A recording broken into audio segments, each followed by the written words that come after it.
क्या आप PSR optional इस वजह से लेना चाहते हैं क्योंकि ये बहुत ही ज़्यादा स्कोरिंग सब्जेक्ट है?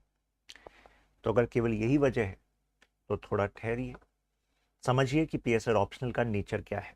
अगर ये आपके नेचर के साथ मैच करता है तो no doubt it will do wonder for you. But first understand how PSR optional is designed, what are its requirements. PSR optional में स्कोर केवल मेमोराइजेशन से नहीं आता। Around these topics your thinking should develop. You should have clear expression, arguments around these topics. कुछ memorisation होता है but there are options जहां पे मेमोराइजेशन से काम होता है। बट अगर आप चाहते हैं कि आपकी सोच डेवलप हो around these issues, like polity में आप पढ़ते हैं ना, डेमोक्रेसी, फंडामेंटल राइट्स, इक्वालिटी, ये समझिए कि जो पॉलिटी आप पढ़ते हैं वो तो है ही पीएसआर ऑप्शनल, उसका एनालिटिकल पार्ट तो है ही। और इस वजह से आपको जीएस पेपर 2 में एक डेफिनेट एज मिलता है हर साल। जो पीएसआर ऑप्शनल वाले स्टूडेंट्स हैं वो अमंग टॉप स्कोरर्स रहते हैं जीएस पेपर 2 में। लेकिन वो कुछ तो ऐसा करते हैं ना जिससे वो वंडर होता है, उसी को समझना आज का पर्पस है हमारा इस पर्टिकुलर सेशन का। नाउ जो आप सब्जेक्ट्स ये टॉपिक पढ़ते हैं ना, डेमोक्रेसी, इक्वालिटी, राइट्स एटसेट्रा, इन सब का रूट आपके पेपर 1 सेक्शन ए में है जो आपका सिलेबस है। तो चलिए ऐसा करते हैं, इस डिस्कशन को ब्रेक करते हैं इन फॉलोइंग पार्ट्स। सबसे पहले सिलेबस क्या है। देखिए, हर एक ऑप्शन सब्जेक्ट के दो पेपर होते हैं, पेपर 1 और पेपर 2। 250 मार्क्स, टोटल 500 मार्क्स का आपका ऑप्शनल होता है। Out of 17 15 mains. इसका मतलब क्या हुआ? मतलब ये हुआ कि 28.5% का वेटेज होता है आपका ऑप्शनल का। पीएसआर में स्टूडेंट्स 319, 318, 310, 311 कितने स्टूडेंट्स लेकर आते हैं, तो स्कोरिंग तो है। और जीएस में ऑन एन एवरेज कितना स्कोर आता है जो लोग मेरिट लिस्ट में होते हैं? से 1000 में से 450 के आसपास, मान लीजिए 400 प्लस। मतलब अगर मैं वेरिएंस की बात करूं कि ऑन एन एवरेज मेंस में आपको स्कोर जो आपके 4 जीएस पेपर में मिल रहा है उससे ज्यादा पोटेंशियल आपके ऑप्शनल सब्जेक्ट में होता है। तो इस वजह से ये डिसीजन बड़ा सोच समझ के लेना चाहिए, और once you have taken then फिर अच्छे से कमिटमेंट देना चाहिए। नाउ हर एक पेपर के दो सेक्शन है, यहां सेक्शन ए, सेक्शन बी, ऐसे ही यहां पर section A, section B. Easily इसको कनेक्ट करने के लिए आप ऐसा समझिए कि पीएसआर ऑप्शनल की फुल फॉर्म क्या है? Political science international relations, right. तो जो पेपर 2 है आपका, it is dedicated to IR, ठीक। And paper 1 that is dedicated to आपका पॉलिटी वाला पार्ट, और पॉलिटी के जो रूट्स हैं, थिंकर, थियरी। तो आप कह सकते हैं pol science as a word, theory, thinker, ये आपको पेपर 1 में मिलेगा। तो political science international relations PSIR, ठीक है। पहले दोनों के सेक्शन बी पर बात करें। आप कहेंगे सेक्शन बी पे क्यों, सेक्शन ए पे करना चाहिए? क्योंकि सेक्शन बी से आपका सबका वास्ता है।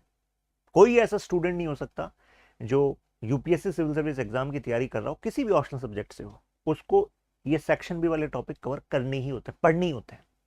जैसे पेपर 1 में जो सेक्शन बी है, यहां पर आप पढ़ेंगे पॉलिटी, हर किसी को पढ़ना है। एक्चुअली सेक्शन का नाम है IGP, Indian government and politics. Indian government and politics, politics word है वहां पर। इसमें आपके इंडियन नेशनल मूवमेंट वाले टॉपिक भी आते हैं। मतलब पहली यूनिट है Indian national movement, strategies and perspective, ये आपका ऑफिशियल सिलेबस में है। अच्छा, एक चीज और याद है इससे, कई बच्चे गलती ये करते हैं कि वो पीएसआर ऑप्शन में इंटरेस्टिंग टॉपिक है तो वो क्या करते हैं, कोई स्टैंडर्ड बुक उठाते हैं और बुक्स को कंप्लीट करने लगते हैं। हमें बुक कंप्लीट करके जरूरी नहीं है कि आप यूपीएससी के रिक्वायरमेंट के हिसाब से चल रहे हो। क्यों? क्योंकि कई सारी जो बुक्स हैं उनमें कुछ ऐसे टॉपिक्स भी हैं जो आपके सिलेबस में नहीं है।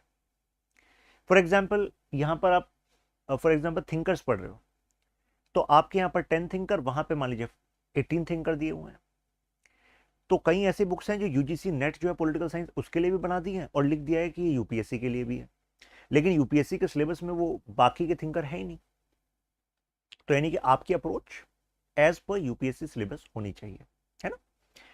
तो यहां पर इंटरनेशनल मूवमेंट, देन फिर कोर पॉलिटी वाले टॉपिक्स हैं आपके, देन फिर कुछ मिसलेनियस टॉपिक्स हैं जैसे planning and economic development, caste and religion, politics, social movement, grass root movements यहां पर आप पढ़ते हो।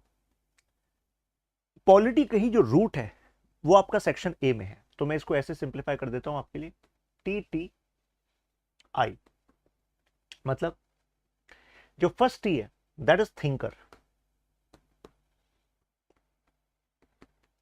मतलब जनरली बच्चे जब स्टार्ट करते हैं थिंकर्स को पढ़ना, थिंकर की अप्रोच ऐसी होनी चाहिए, you should relate with the thinker as a person, not some esoteric subject की दुनिया के किसी कोने में कुछ उसने बोल दिया, अब बड़ा कॉम्प्लेक्स सी बात बोल दी, समझना पड़ेगा, नहीं, ऐसा कुछ नहीं है। हर एक थिंकर को आपको रिलेट करना होगा with the time and the situation in which that person was living, क्योंकि आप ये मानते हो कि हर एक पर्सन अपने एक्सपीरियंस से शेप होता है। आप भी आज जिस मुकाम पर हो या जो सोच रहे हो कि सिविल सर्विस एग्जाम की तैयारी करनी है, तो इसमें आपके कहीं ना कहीं एक्सपीरियंसेस जो है पास्ट के, वो आपको आज ये फैसला दिलवा रहे हैं। ऐसी थिंकर्स के साथ है। If Plato became the thinker, Plato is the first thinker that we read in political science. तो Plato is considered as father of political philosophy and the disciple of Plato Aristotle, student of Plato, he is considered as father of political science. तो जो प्लेटो हैं father of political philosophy हैं और ये हैं father of political science. तो इनकी life में जाना है कि what was happening in the life of Plato. अच्छा, Plato belong to Athens and Athens got defeated by Sparta. Okay, तो fall of Athens was one of the reason that Plato became a thinker. He was thinking about the reasons ना, कि fall क्यों हुआ, मेरा देश डूबा क्यों, what are the reasons, फिर इसके क्या सोल्यूशन होने चाहिए। बस वो जो सोल्यूशन उन्होंने दिए वही उनकी थ्योरी बनी। और जब प्लेटो जो थिंकर एज अ थिंकर जो थियरी दे गए, अब कोई नई थियरी तो आएगी नहीं भाई, वो तो उसी टाइम पर आ गई, है कि नहीं। तो रिलेट विद द कंटेक्स्ट।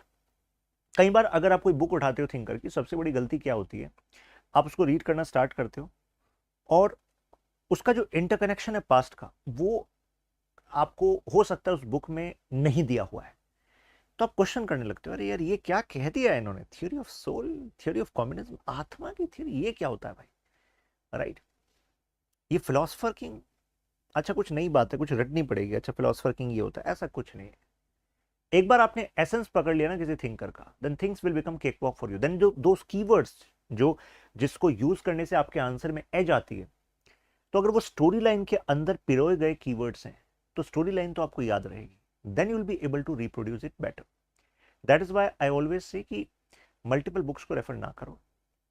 आपको जो नोट्स मिल रहे हैं और जो क्रक्स नोट्स हैं, जो बुक में भी पब्लिश है, एज अ बुक भी पब्लिश है पीएसआर ऑप्शनल की, which is in on study IQ platform पे भी है। और प्लस मैंने तो अपने हैंड रिटन नोट्स जो हैं जिसमें ये सारे टॉपिक स्ट्रक्चर्ड मैनर में कंप्लीट हैं, वो अपने टेलीग्राम चैनल में भी शेयर किया हुआ है। नीचे टेलीग्राम चैनल आ रहा होगा, ज्वाइन टेलीग्राम चैनल शशांक त्यागीपुरी, वहाँ जाइएगा, फाइल सेक्शन में देखिएगा, सर्च कीजिएगा PSR हैंड रिटन नोट्स, तो सारे सिलेबस के हर एक टॉपिक के हैंड रिटन नोट्स भी आपको मिल जाएंगे।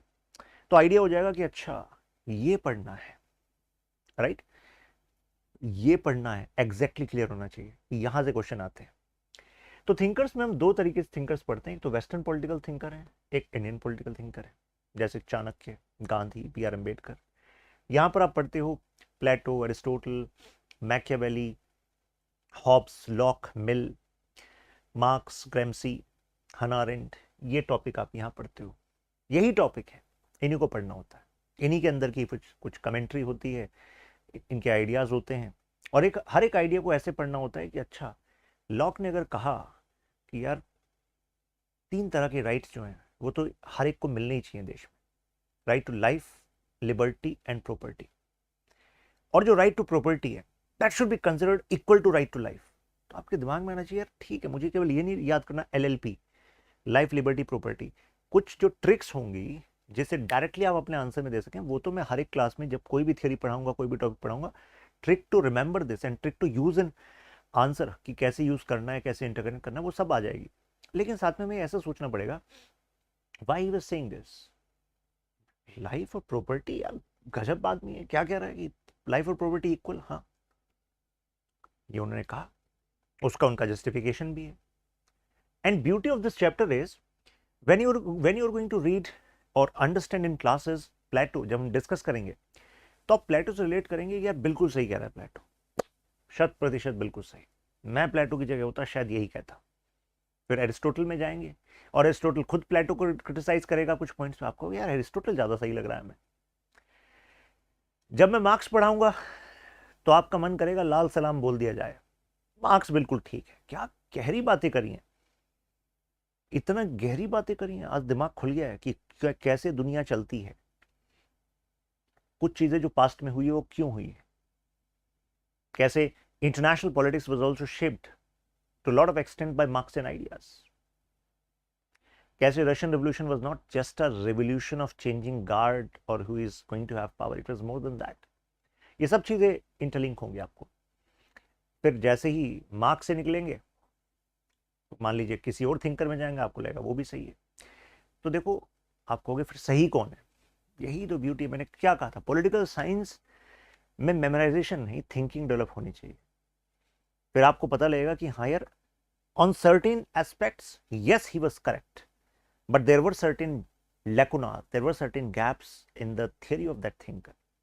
फिर आप में एक बैलेंस पर्सपेक्टिव आएगा, यानी कि किसी एक इंसान की किसी एक बात में बिल्कुल सच हो सकता है, बिल्कुल सही बात कह सकता है, लेकिन उसका जो सोल्यूशन प्रपोज करता है, हो सकता है उस सोल्यूशन प्रपोज करने में भी कुछ खामियां हो। और political science as a subject ऐसे ही इवॉल्व हुआ है। मतलब प्लेटो के बाद हम एरिस्टोटल पढ़ेंगे, एरिस्टोटल को प्लेटो से पहले नहीं पढ़ सकते, क्योंकि एरिस्टोटल के आइडिया ही उस पर्टिकुलर सिचुएशन में है जो प्लेटो के बाद आई।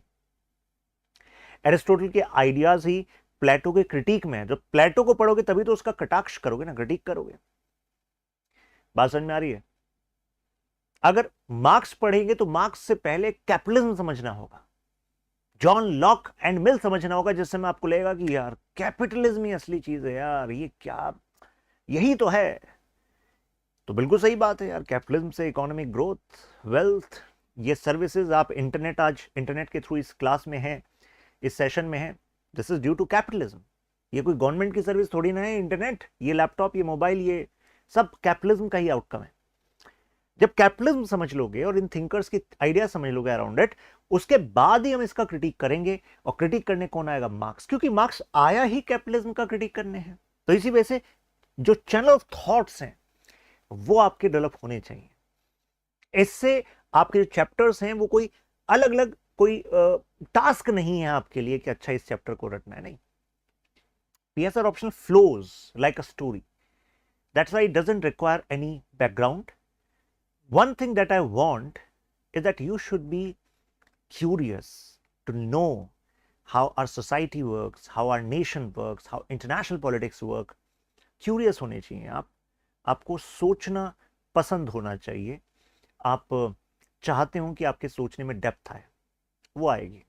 जब विद इन 1.5 मंथ अगर आपने तरीके से पॉलिटिकल साइंस को पढ़ा है, सुना है, डिस्कशन सुने हैं, एंगेज थे आप क्लास में, तो you will after 1.5 month you will come to me and you will say कि सर जो हमारा सोचने समझने का तरीका, उन so many issues that has broadened. और अभी तो PSR ऑप्शनल कि हम क्वार्टर में हैं, अभी तो 25% किया है मान लीजिए, क्योंकि जब थिंकर्स पढ़ लेते हैं तो आपको बेस पता लग जाता है पूरे पॉलिटिकल साइंस का, क्योंकि उनके आइडियाज पे ही थियरी है, अदर चैप्टर्स वहीं से कनेक्ट होंगे कहीं ना कहीं, और वो कनेक्शन आप शो करेंगे तो मार्क्स भी ज्यादा मिलेंगे। तो ये डिस्कशन मैं आपके सामने क्यों कर रहा हूं, क्योंकि in many videos I have explained syllabus कि सिलेबस है क्या, but syllabus is not just a list. List तो मैंने यहां दे रखी है, लो ये रही, ये PSR की बेसिक किट है, PYQs भी दिए हुए हैं, बट आई वांट कि इन दिस सेशन में आपको, in this session you should know कैसे समझना है इस सब्जेक्ट को। ये देखिए पेपर 1 सेक्शन है, थिंकर, थियरी, आइडियोलॉजी। थिंकर्स में ये यूनिट है आपकी, Indian political thought, western political thought. फिर थियरी में उससे ऊपर वाले टॉपिक्स हैं, जैसे political theory, mean and approaches, equality, justice, rights, power, ये यूनिट्स हैं, and they will become cake walk for you. फिर उसके बाद आइडियोलॉजीज। अब मैंने कहा कि PSR ऑप्शन में ऐसा नहीं है कि आपको एक पर्टिकुलर चैप्टर को एक अलग से पढ़ना है, मतलब ओवरलैप करता है। जैसे आइडियोलॉजीज में आप मार्क्सिज्म पढ़ेंगे, अगर एज अ थिंकर आपने मार्क्स को समझ लिया है तो मार्क्सिज्म केक वॉक है आपके लिए। देखिए वेस्टर्न पॉलिटिकल थॉट में यहां पर है मार्क्स, अब आइडियोलॉजीज देखिए, यहां पर है मार्क्सिज्म। तो कुछ लोग सोचते हैं कि सिलेबस कितना बड़ा है इसको समझने के लिए we should count the units. We should not count the units, we should understand कि पीएसआईआर का नेचर बाकी ऑप्शनल से अलग है। यहां पर एक जगह जो चीज आपने पढ़ ली वो दूसरी जगह ओवरलैप हो रही है, तो आपका काम आसान हो रहा है। तो हम जब कवर करेंगे तो हम एक एक करके सब कुछ कवर करेंगे, but gradually what I am going to convey कि जब आप रिवाइज करें तो आप सिंप्लीफाई करके रिवाइज करें। जैसे जब आप लिबरलिज्म पढ़ेंगे, यहां पर लिबरलिज्म, तो साथ में कवर करें जॉन लॉक को और मिल को, जो यहां पर है लॉक एंड मिल, जिनके आइडियाज से हमें कनेक्शन मिलता है टू दिस कैपिटलिज्म लिबरलिज्म। ऐसे ही जब आप मार्क्सिज्म पढ़ें तो साथ में पढ़ें मार्क्स एंड ग्रैम्सी। तो वही लिख लेंगे कि यार इस यूनिट के साथ ये वाला टॉपिक पढ़ना है क्योंकि ओवरलैप है। बात समझ में आ रही है? तो ये हमें करना है यहां पर। और एक और चीज, सिलेबस केवल ये देखना नहीं है, हमें ट्रेंड पता होना चाहिए। इससे आपके अंदर कॉन्फिडेंस आएगा। जैसे एग्जांपल देता हूं, ये बेसिक किट मैंने इसीलिए बनाई हुई है आपके लिए, आप टेलीग्राम में जाकर डायरेक्टली डाउनलोड भी कर सकते हैं, ये सिलेबस आपके लिए अवेलेबल है। अब जैसे एग्जांपल देता हूं, ये देखिए यहां से स्टार्ट हुआ आपका पेपर 1 सेक्शन है, topic number 1 political theory meaning and approaches. अब आप अगर इसको नीचे देखेंगे स्क्रॉल करके तो पीवाईक्यूज को आप कैसे रेफर करते हैं, ये देखते हैं कि अच्छा क्या क्या लिखा है इसमें। अच्छा, provide comparative analysis, what we need to do. आपको 10 ईयर्स के पीवाईक्यू दिए मैंने यहाँ पर। मैं तो हर एक क्लास में स्ट्रक्चर है क्लास का ही कि before we start discussion on a unit first we refer to this. मैं इसी पीडीएफ को ओपन करता हूँ और इसी पीडीएफ को गो थ्रू करते हुए डिस्कस करता हूँ, हाईलाइट करता हूँ कि इन कीवर्ड्स का मतलब क्या है। ब्रीफ, अभी टॉपिक नहीं पढ़ा है लेकिन फिर भी, जिससे कि एटलीस्ट आपकी समझ बन जाए कि ईच लेक्चर इज वर्थ कि 15 मार्क्स, 20 मार्क्स, 30 मार्क्स, जो भी यहां से क्वेश्चंस आ रहे हैं। देखिए हमें ना this strategy should be used across, मतलब जो मैं अभी आपको बात बताने वाला हूं, किसी भी यूनिट को शुरू करें, always dissect the unit into digestible components. That should be the first approach. चाहे जीएस करें, चाहे पीएसआर ऑप्शन करें या कुछ करें। क्यों? क्योंकि इससे कॉन्फिडेंस आता है, कनेक्शन बनता है उस टॉपिक से। जैसे अगर political theory meaning and approaches है, तो अगर हमने देख लिया इसके पैटर्न को और हमें पता लगा अच्छा क्वेश्चन कैसे आ रहा है, ओ one type of question is this comparison, political theory क्या होती है, पॉलिटिकल आइडियोलॉजी क्या होती है, comparison. Then another type of question is decline of political theory, resurgence of political theory. अच्छा, ये एक थीम हो गई सेकंड वाली, डिक्लाइन रिसर्जेंस। वर्ड्स अलग होंगे, सेंस यही मिलेगी। तीसरी क्या है, यार टाइप ऑफ अप्रोचेस से आ रहा है question, normative approach, behavioural approach. अच्छा, फिर सब टाइप से आ रहा है, ठीक है। तो नहीं, टाइप ऑफ अप्रोचेस अगर हमने कवर कर ली और ये बेसिक टर्मिनोलॉजीज में डिफरेंस कर लिया कवर, और हमने ये डिक्लाइन एंड रिसर्जेंस कर लिया, 2 डिक्लाइंस एंड 2 रिसर्जेंस, पूरी स्टोरी है इस पर्टिकुलर चैप्टर की, हो गया कवर। जस्टिस ओपन करा मैंने यहाँ पे आपके सिलेबस में पॉलिटिकल थियरी में, तो जस्टिस में ही सेम ऐसे ओपन करा और पता लगा जस्टिस से कैसे क्वेश्चन आ रहे हैं। जस्टिस से ये देखिए, जस्टिस से 3 तरह के क्वेश्चन है। 15 या 20 मार्कर आएगा Rawls theory of justice, examine करने के लिए कह देगा, एनालाइज करने के लिए कह देगा, उसी के की कंपोनेंट को एक्सप्लेन करने के लिए कहेगा, 15 या 20 मार्कर। और दूसरे type of question, type of justice से क्वेश्चन आ सकता है। और तीसरा क्या है, critique to Rawls theory of justice. तो इससे पता लग गया कि अच्छा जस्टिस टॉपिक का जो हीरो है वो तो है रॉल्स की थ्योरी, कि भाई जॉन रॉल ने क्या कह दिया जस्टिस के बारे में, और जब समझे तो क्यों कहा, क्या कहा, और कहां अप्लाई हो रहा है इंडिया में, ये भी तो देखें। अच्छा, हमारे कॉन्स्टिट्यूशन में भी है, ओहो, liberty, maximum liberty, equality of opportunity, difference principle, welfare, ओ ये तो रॉल्स की थ्योरी जस्टिस में है। तो ऐसे जब इंटरलिंक करेंगे तो आपको लगेगा यार जो बात मैं पढ़ रहा हूं वो मेरे आसपास है, कई बार मैं खुद उसका बेनिफिशियरी था इन आइडियाज का, मतलब these were related to your life. अब जब आपने डाइसेक्ट कर लिया इसको, अच्छा ये पढ़ना है, पहले मुझे जस्टिस एज एन आइडिया पढ़ना है कि जस्टिस होता क्या है, जस्टिस का आइडिया कैसे इवॉल्व हुए हैं, एंशिएंट टाइम मॉडर्न टाइम में जस्टिस कैसे इवॉल्व हुआ है।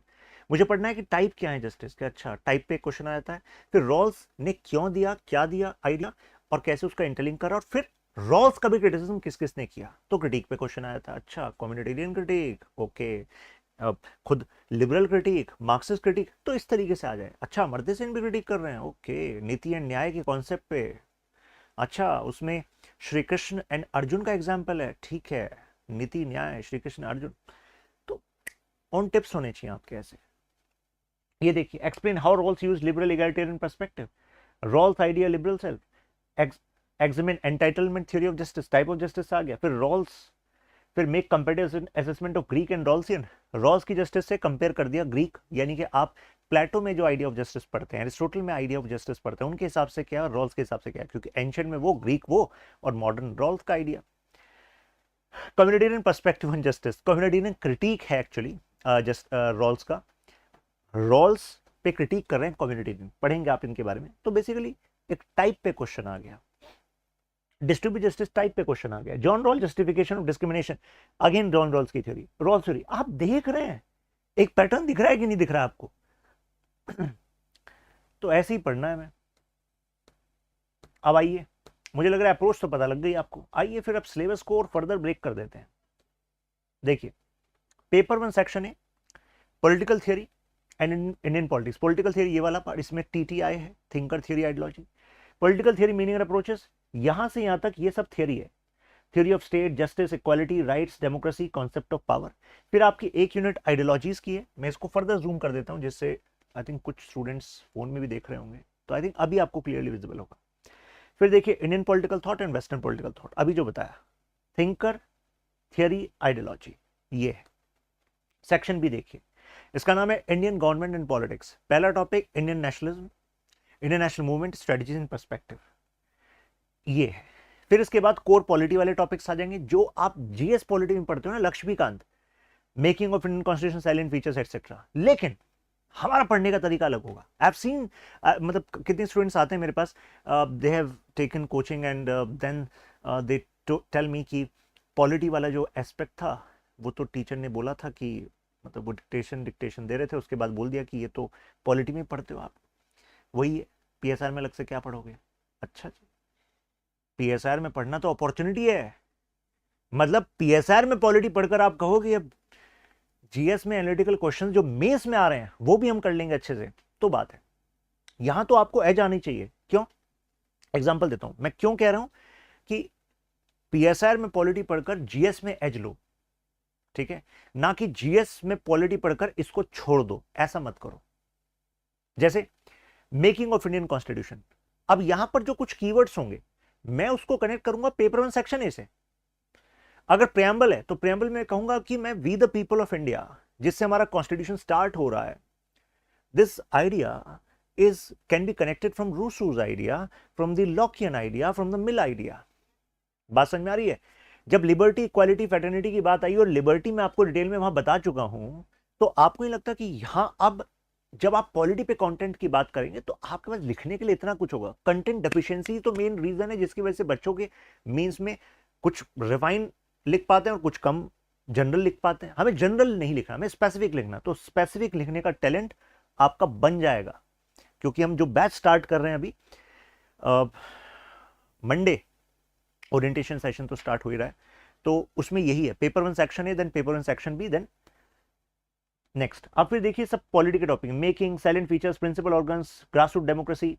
फिर देखिए स्टैट्यूटरी इंस्टीट्यूशंस कमीशन, वही सीएजी, यूपीएससी। अब यहां पर मेंस में भी जो क्वेश्चन पूछते हैं जीएस में, वो भी एनालिटिकल, मतलब सीएजी के lacuna, type of audit, plus हम कुछ बुक को भी कोट करेंगे, भाई विनोद राय जी की बुक, उपेंद्र बख्शी की बुक, तो ऐसे कुछ आइडियाज को हम कोट करेंगे जो वहां भी आप यूज करना जीएस में। Federalism, planning and economic development, यह एक्चुअली आपका जीएस पेपर 3 में ओवरलैप करता है, ये वाला टॉपिक। ग्रीन रेवोल्यूशन सुना है ना आपने, यहां पढ़ेंगे। Gandhian idea, Nehruvian idea for economic development. Caste, religion, ethnicity based politics, जाति धर्म की राजनीति, आपको पता लगेगा कैसे इसका पॉजिटिव रोल भी रहा है इंडिया की डेमोक्रेसी में, पढ़ेंगे। फिर पार्टी सिस्टम, फिर सोशल मूवमेंट, बस इतना सा है। और अब आप देखना कुछ टॉपिक आपको यहां पर नीचे भी मिलेंगे, तो ये पेपर 1 का सेक्शन है, सेक्शन बी हो गया। अब उसके नीचे फिर मैंने जब पीवाईक्यूज दे रखे हैं, उसके बाद पेपर 2 सेक्शन है, सेक्शन बी भी उसी टेबल में दे रखा है, लेकिन मैं पेपर 2 सेक्शन है, सेक्शन बी आपको यहां भी ओपन कर देता हूं। ये देखिए, paper 2 is about IR. Paper 2 का जो सेक्शन ए है, this is about theory of IR, approaches of IR, key concepts and groupings about IR, जैसे कि पेपर 1 सेक्शन में था ना सेक्शन बी का रूट, ऐसे ही यहां पर जो सेक्शन बी है, यहां पर जो सेक्शन बी है ये है इंडिया एंड द वर्ल्ड, यानी कि जो जीएस में आप पढ़ते हो, जीएस पेपर 2 में, वो सब आपका यहां कंप्लीट हो जाता है अगर आप पीएसआर में होते हो, ठीक है। उसी का जो रूट है वो सेक्शन ए है। जैसे अप्रोचेस, अब वर्ड जैसे सिलेबस ही देखिए, पहले comparative politics state in comparative perspective, इसका भी ट्रिक बताता हूं आपको। यहां पर आप टाइप ऑफ अप्रोचेस जो पढ़ते हो, जो अप्रोच है इस पर्टिकुलर यूनिट को पढ़ने की, जब आप पढ़ लेंगे तो उसके बाद मैं आपको कहूंगा कि पेपर 2 सेक्शन ए का टॉपिक नंबर 1 और पेपर 1 सेक्शन ए का टॉपिक नंबर 1 उसको साथ मिलाकर रिवाइज कर लेना। You will save lot of time, क्योंकि कई चीजें सिमिलर आपको वहां पर दिखेंगी। Approach to deal with this particular topic, कई कीवर्ड्स आपको सेम दिखेंगे। स्टेट इन कंपैरेटिव पर्सपेक्टिव पढ़ेंगे। फिर देखिए पॉलिटिक्स और representation participation, political parties, pressure group, social movement. Social movement आपने ऊपर भी पढ़ा, यहां पर भी पढ़ेंगे, ठीक है। फिर देखिए ग्लोबलाइजेशन, ग्लोबलाइजेशन आपके सिलेबस में 3 जगह है, यहां पर अलग से यूनिट है और 2 अलग अलग टॉपिक में भी है। Approaches to study international relations, अब ये देखिए यहां पर भी फिर आ गया मार्क्सिस्ट। मार्क्सिस्ट में आपको ऑलरेडी पढ़ा चुका हूं पेपर 1 सेक्शन में, वो 2 बार, मार्क्स में और फिर मार्क्सिज्म में। तो अब तो आपको पता लग जाएगा कि अच्छा बताया था ना कि इंटरनेशनल रिलेशंस में भी कैसे यूज होते हैं आइडियाज, वही यहां पर अंक आपको मिलेंगे। आइडियलिज्म भी आपको पहले समझ आ चुका होगा, यहां पर आईआर के एस्पेक्ट से आपको पता लगेगा। अब देखो डिफरेंस क्या है, मतलब what difference it will bring in your understanding of IR by going through these topics. International relations के बारे में जनरली लोग सोचते हैं कि these are about recording actions which are taken by world leaders और वॉर्स और डेवलपमेंट्स, यही सोचते हैं ना, जबकि ऐसा नहीं है। जब आप ये पढ़ेंगे तो आपको पता लगेगा कि इंटरनेशनल रिलेशंस को कंडक्ट करने के there are multiple ways, and the way US conduct international relations right now or in previous president's era as well, this is just one way, this is not the only way. यही बात मैं आपको बिल्कुल story के through समझा दूंगा approaches वाले topic में। हम इस टॉपिक को उठाकर लाएंगे एंशिएंट से, स्टोरी लाइन कनेक्ट होगी मॉडर्न तक, तब आपको पता चलेगा यार मतलब इंटरनेशनल रिलेशंस, चलो nation as a word became popular much later, but geopolitics के जो कुछ ग्राउंड रूल्स हैं वो कहीं सिमिलर भी दिखते हैं, और कुछ ऐसे वेज हैं जो आज पॉसिबल हैं जो पहले इतने पॉसिबल नहीं थे, ये अंडरस्टैंडिंग आपको होगी। फिर changing international political order, bipolarity, arms race, cold war, non alignment movement, collapse of Soviet Union, क्यों कोलैप्स हुआ यूएसआर का, इसके आगे की स्टोरी। फिर इसमें आईएमएफ, वर्ल्ड बैंक, डब्ल्यूटीओ ये पढ़ोगे। फिर यूनाइटेड नेशन भी 2 जगह है, यहां पर यूएन है और नीचे आप पढ़ोगे इंडिया एंड यूएन। यहां पर एज इंस्टीट्यूशन पढ़ लोगे, फिर इंडिया के एस्पेक्ट में पढ़ लोगे। यहां पर EU, ASEAN, APEC, SAARC, NAFTA. फिर कंटेम्प्रेरी ग्लोबल कंसर्न, ये वाला जो यूनिट है ये आपको ऐसे में भी एज देगा। Democracy, human rights, environment, gender justice, nuclear proliferation, terrorism, ये इश्यूज है। फिर ये है India and the world, India की फॉरेन पॉलिसी, यहां से हमारी यूनिट स्टार्ट होती है। पहले हम बात करते हैं फॉरेन पॉलिसी होती क्या है, फिर इंडिया की फॉरेन पॉलिसी के की पॉइंट्स क्या हैं, फिर इंडिया का कंट्रीब्यूशन नैम में, फिर इंडिया एंड साउथ एशिया, जिसमें कि आप India Bangladesh, India Pakistan, India Sri Lanka, India Nepal, India Bhutan, ये सब पढ़ोगे। India Myanmar, Myanmar south east Asia में आता है, ठीक है, तो उसके साथ पढ़ेंगे। लुक ईस्ट पॉलिसी, जिसको हम एक्ट ईस्ट पॉलिसी अभी कहते हैं। Indian global south, Africa, Latin America, इनके साथ रिलेशंस पढ़ेंगे, जो प्रोमिनेंट इश्यूज हैं डब्ल्यूटीओ नेगोशिएशंस वो। Indian global centres of power, यानी कि most powerful areas, USA, EU, Japan, China, Russia, यहां पर पढ़ेंगे।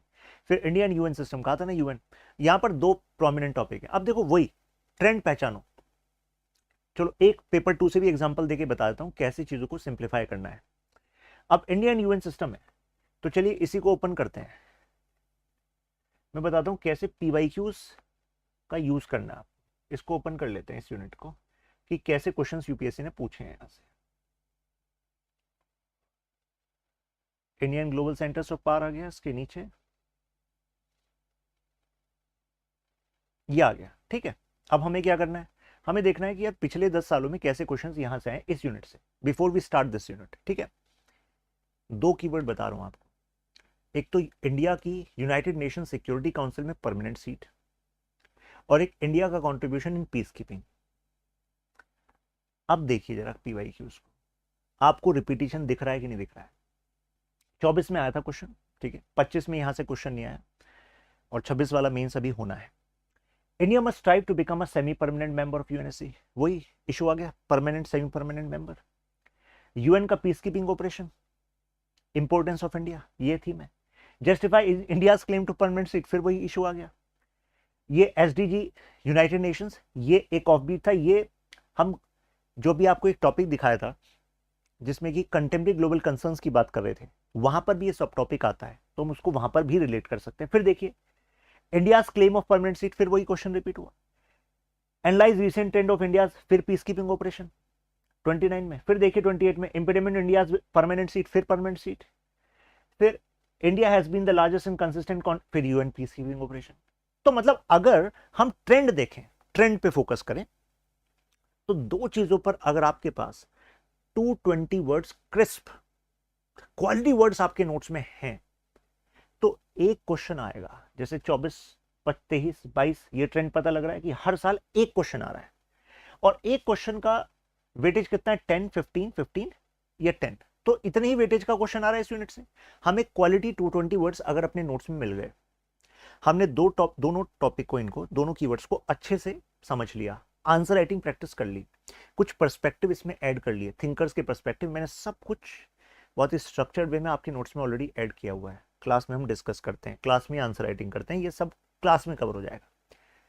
मैं ये कहना चाह रहा हूं आपको, अब मान लीजिए कोई आपको कहे कि मैंने ना पीस कीपिंग ऑपरेशन पे एक डॉक्यूमेंट आया यूएन का 150 पेजेस का, 150 पेजेस का, मैं उसको पढ़ रहा हूं और देखना फिर मतलब यूएन पीस कीपिंग, यार हमारे सिलेबस में है ना, तो मैं 150 पेजेस का ऑथेंटिक यूएन डॉक्यूमेंट पढ़ रहा हूं। और जो बच्चा अभी तैयारी करना स्टार्ट करता है, वो अपने आसपास ऐसे बच्चों को देखता है, वो इंप्रेस होता है, क्या बात है भाई सब, मेहनत तो तुम कर रहे हो यार, तुम्हारा तो रैंक आना है यार। अगर एक टॉपिक को देखते हैं तो भाई साहब यूएन का 150 पेज का डॉक्यूमेंट पढ़ते हैं, आपको सवाल करना चाहिए कि अगर 150 पेज का डॉक्यूमेंट वो एक 15 मार्कर क्वेश्चन के लिए पढ़ रहे हैं, ठीक है, जिसको वो आगे जाके रिवाइज नहीं कर सकते, भाई 150 पेज की मतलब इतने में आपका कितनी सारी यूनिट्स का कंटेंट तैयार हो जाता। आपके जो शॉर्ट नोट्स में प्रोवाइड करता हूं, जैसे अभी जो मेंस में बच्चे जा रहे हैं, उनका पेपर 1 सेक्शन भी अपडेटेड, जो शॉर्ट नोट्स मैंने उनको प्रोवाइड किए 38 पेजेस में, तो वो दिए हैं। पेपर 2 सेक्शन बी का बिल्कुल अपडेटेड जो कंटेंट दिया है 55 पेजेस का, वो कंटेंट है। यहां 150 पेज का आप एक ये पढ़ना चाह रहे हो, एक थीम, स्मार्टनेस समझ रहे हो? तो काफी सारे बच्चे डायरेक्शनलेस होकर वो यूपीएससी या हुपा हुला में बहुत ज्यादा टाइम लगाते हैं, नॉलेज हो जाती है, बट नॉलेज का गेम नहीं है, स्मार्टनेस का गेम है। क्योंकि ये सर्विस भी आपसे ये डिमांड करती है कि if you are becoming an IAS officer, you better understand the challenges in a manner which a leader should understand, कि चैलेंज है क्या सामने, फिर इसका एक्शनेबल मतलब स्टेप्स में उसको कन्वर्ट करना कि यार ये करने से मैं यहां पर प्रॉब्लम को सॉल्व कर दूंगा एज अ डिस्ट्रिक्ट मजिस्ट्रेट। अब वहां पर आप आइडियलिस्टिक सोचने लग गए, जो बिल्कुल ग्राउंड पर आप रिजल्ट ला नहीं सकते, तो किस बात के डीएम है फिर आप, किस बात के आईएएस ऑफिसर हैं आप समझ रहे हैं यूपीएससी क्या टेस्ट कर रहा है? ये टेस्ट कर रहा है। तो मैंने कोशिश करी आपको अप्रोच सिखाने की कि जरा समझिए सिलेबस क्या है, ट्रेंड कैसे पकड़ना है, पीवाईक्यूज कैसे पकड़ना है। आप बुक्स पे आ जाते हैं, देखिए बुक्स एक यूनिट की बात करें तो थियरीज है, फॉर एग्जाम्पल पॉलिटिकल थियरी। अब पॉलिटिकल थियरी के चैप्टर्स के लिए एंड्रयू हेवुड भी अच्छी बुक है, ओपी गाबा भी अच्छी बुक है, लेकिन मैं नहीं सजेस्ट करता कि आप किसी बुक को खरीदें। आप कहोगे फिर कैसे होगा सर? मैंने अभी बताया कि जो स्टैंडर्ड बुक्स हैं आपकी मार्केट में, इनमें कुछ कंटेंट वो भी है जो आपके ऑफिशियल सिलेबस का पार्ट नहीं है। अब जब तक आपको सिलेबस की अंडरस्टैंडिंग नहीं और आपने बुक उठाना स्टार्ट कर दिया, तो कुछ चीजों में आप वहां पर अपनी एनर्जी और टाइम लगाओगे जो यहां पे स्कोर के लिए नहीं है। अगर आप नॉलेज के लिए कर रहे हो, शौक है आपका, तो शौक तो भाई फिर आपके शौक को क्या ही रोके हम। लेकिन अगर आप एग्जाम क्लियर करने के लिए पढ़ना चाहते हो, तो मैं दिखाता हूं आपको।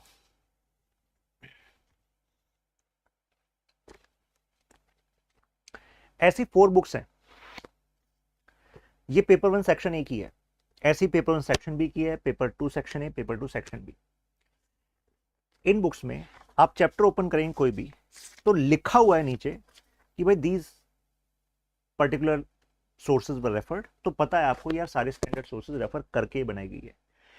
और यूपीएससी के हिसाब से कैसे, क्योंकि मार्क्स कैसे मिलेंगे, इंटरलिंकेज से मिलेंगे अक्रॉस टॉपिक, पर्सपेक्टिव्स को यूज करके, पर्सपेक्टिव बॉक्सेस भी दिए हुए हैं, प्लस वो भी दिया हुआ है जो कि आपने अगर पढ़ा है तो पीछे वर्कबुक एक्सरसाइज है हर एक पर्टिकुलर टॉपिक में, तो अगर उसको करेंगे तो एक प्रूफ भी हो जाएगा कि हाँ आपने जो निचोड़ निकाला है वो याद है कि नहीं। और आप जब अगर मेरे क्लासेस में हैं, आप कोर्स का पार्ट है, तो इसी सेक्शन का मतलब हम पूरा क्लास में कवरेज करते हैं, डिस्कशन करते हैं, प्लस मैं इसमें वैल्यू एडिशन भी करता हूँ, आंसर राइटिंग हम क्लास में करते हैं, जिससे स्ट्रक्चर्ड वे में सब कुछ कंप्लीट हो जाता है। ठीक, कुछ जो सेक्शंस हैं जैसे आईआर वाला सेक्शन है, मैंने आपको बताया आईआर में कुछ अलग से कुछ नोट्स नहीं बनाने डिटेल्ड, जो मैं नोट्स प्रोवाइड कर रहा हूँ क्लास में, जो आपके साथ डिस्कस करके नोट्स बनवा रहा हूँ वो है, उसमें सब कुछ अपडेटेड है, दैट्स इट, वही करना है। फिर आंसर राइटिंग जो करा रहा हूँ वो करना है। तो बुक्स अभी मत खरीदो, अगर स्टार्ट करना चाहते हो तो एनसीईआरटी में कहूंगा कि पॉलिटिकल थियरी एक एनसीईआरटी है, वो आप कर सकते हो, इंडियन कॉन्स्टिट्यूशन एट वर्क वो रीड कर सकते हो, तो इन एनसीईआरटीज को गो थ्रू कर लीजिए। बाकी जो मेरे नोट्स हैं उसमें हर एक यूनिट में मल्टीपल सोर्सेज को रेफर करके बनाए गए हैं कॉम्प्रिहेंसिव में, उन्हीं नोट्स का इस्तेमाल करके, प्लस एक मैं पीएसआर पल्स प्रोवाइड करता हूं आपको। एक तो हो गए आपके क्रक्स नोट्स जो कॉम्प्रिहेंसिव है, हर एक चैप्टर के साथ आपको मिलते हैं, एक है pulse, PSR pulse. PSR pulse मैं वीकली प्रोवाइड करता हूं और इसी का मंथली भी आता है। आपको ये दोनों ही करने हैं, इसी काम को करके, इससे पहले वाले बैच से टॉपर्स हैं, जब 24 अगस्त को मसूरी जा रहे हैं, उससे पहले भी हैं, उससे पहले भी हैं, कोई झारखंड में, कोई छत्तीसगढ़, कोई यूपी, कोई राजस्थान में पोस्टेड है। अगर वो स्टूडेंट्स कह रहे हैं कि पीएसआर पल्स की अप्रोच, स्वाति कह रही है पीएसआर पल्स की अप्रोच का इस्तेमाल करके आई गॉट 309, तो 309 मार्क्स उस साल इंडिया के हाईएस्ट मार्क्स थे। मुझे इससे ज्यादा बोलने की जरूरत नहीं है। अगर आप स्कोर करना चाहते हैं, स्मार्ट इनफ हैं, तो इतना काफी है समझाने के लिए और समझने के लिए कि पीएसआर का नेचर क्या है और आपको क्या करना है। अगर ये सारी बातें कुछ फ्रूटफुल रही हो ये सेशन आपके लिए, तो you can just mention in comments और स्टार्ट कर लीजिए अपनी जर्नी, अगर पीएसआर के लिए आप सिंसियर हैं तो। ज्वाइन कैसे करना है, नीचे आपको डिस्क्रिप्शन में लिंक मिल जाएगा, आप ज्वाइन कर सकते हैं। क्लासेस स्टार्ट हो रही हैं पेपर 1 सेक्शन ए से, बिल्कुल यूपीएससी का जो सिलेबस है उसके अरेंजमेंट से ही हम चलेंगे, फिर paper 1 section B, then paper 2 section A, then paper 2 section B. चलिए तो मिलते हैं फिर आपसे